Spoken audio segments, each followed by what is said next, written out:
హైదరాబాద్ లోక్సభ పార్లమెంట్లో నివసిస్తున్న ప్రతి ఒక్కరికి ఆధ్యులత నమస్కారం స్వీకరించింది. మనమందరం ఒక అద్భుతమైన యుద్ధంలో మన బాధ్యతలు నిర్వర్తించాం. ఇది ఇక్కడితో ముగియలేదు. నిజం చెప్పాలంటే మనమందరం ఓడి కూడా గెలిచాం, అద్భుతంగా గెలిచాం.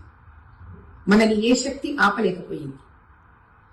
3,23,889 ఓట్లతో పాటు బ్యాలెట్ పేపర్స్ లో వేసిన ఓట్లతోనే మన ఓట్లు కూడా మన పక్కకే చూపించాయి. వాళ్ళు కూడా మనని గెలిపించారు.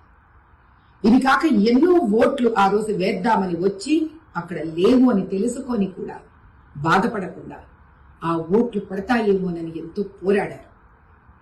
ఆ ఓట్లు వాళ్ళకి ఇవ్వనప్పుడు ఆ హక్కు నా వెంట ఎంతో మంది నాకు ధైర్యమై నిలబడ్డారు.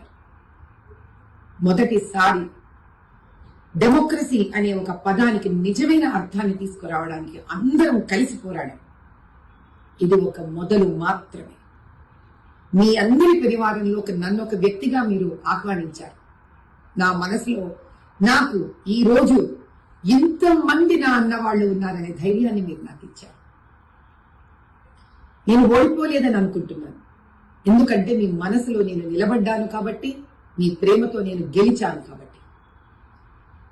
మన మీద